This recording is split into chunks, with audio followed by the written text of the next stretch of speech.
Hey, Gracie. How you doing this morning? Yeah, me too. All classic antiques. And the dog. What are the stories behind some of these? So the dogs are going to be good for the day. Morning, everyone. Kevin here, and I am an Aspi with a vlog. And I am up at 8 a.m., which is unusual for me, but not so unusual for other people. But I'm up early today for a reason, because today... No, I'm not seeing that.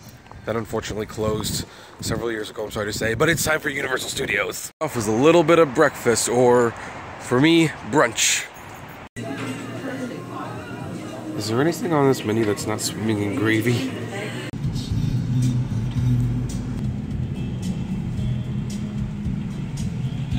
We are at the Universal Cinema!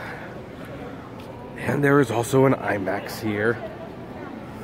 Hey, buddy, what are you doing just hanging around? Of course, the first thing to do to get into Universal is to do the very famous Universal City Walk, where there are shops, and more shops to enjoy. And if you don't spend any money going into the theme park, don't worry, they will get you on the way out. I'm sure this, I think it's Lucille Ball sign, looks a lot nicer at night.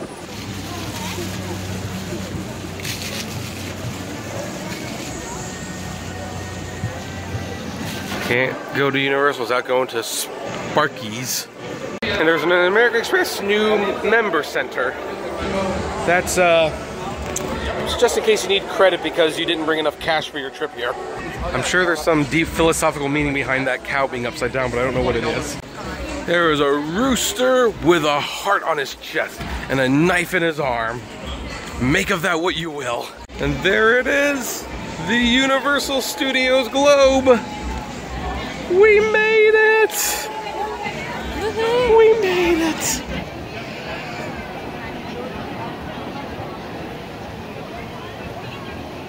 It's always a little crazy, so I like to go at the back of the theme park and work my way to the front rather than do the front to the back. So let's go to the back and do the Mummy first.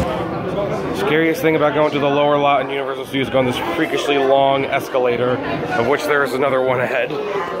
And to think Hello Kitty has invaded Universal Studios as well.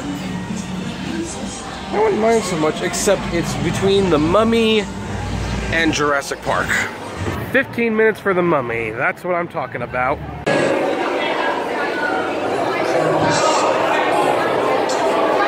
Oh, Mummy ride, always fun. I just always love it when it takes off. You don't remember that, do you? So yeah, her face was priceless. I show you a picture, Faith. Let us take the pictures of the picture, of course. Someone sat there. Okay, so what else do we do? Oh, I know. How about More Than Meets the Eyes? And this should be more entertaining than the movie. It's like some weird alien artifact from a bad Michael Bay movie. Well, that was fun. That was definitely a lot more fun than the movie, and a fraction of the time it takes. And of course, the funny thing is, like, my colleague here, while we were walking through the ride, says, "Oh, they got the military to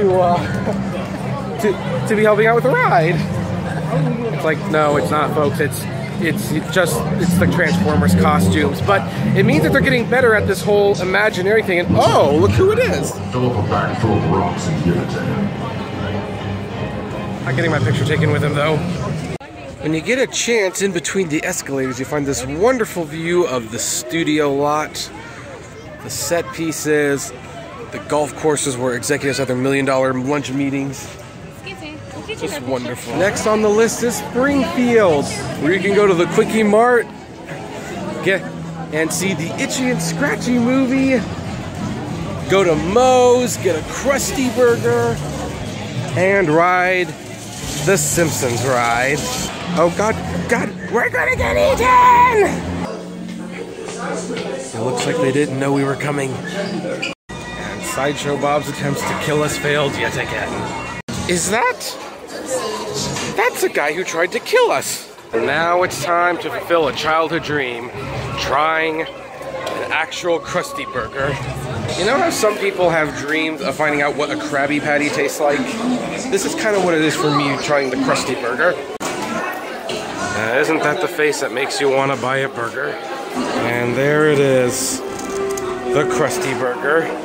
More specifically, the Clogger. And our Springfield, USA napkins. Alright, let's find out what this is like. Well, folks, the moment of truth has arrived.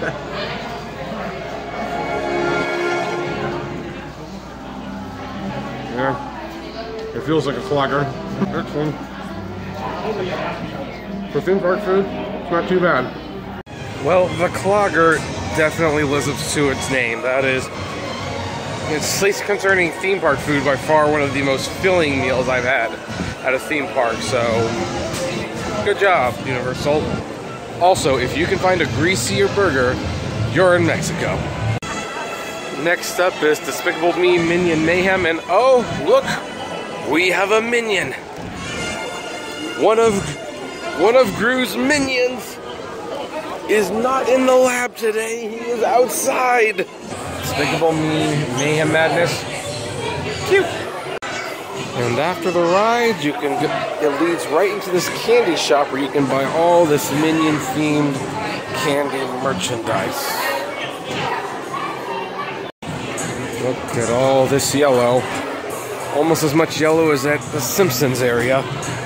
Can't do Universal Studios without doing the studio tour by Jimmy Fallon. That seems like a good day to end with Universal Studios. The only thing we really didn't do was Harry Potter because it's brand new and the line was like 3 hours long most of the day, and even at a 2.5 hour wait later on, I was just like, nah, but you know, we'll get it next time. We've now got annual passes, so that's pretty much the day Universal. I will be back tomorrow with more crazy adventures for the rest of the 4th of July weekend. I will see you next time, Mr. Potter. Vlog finished.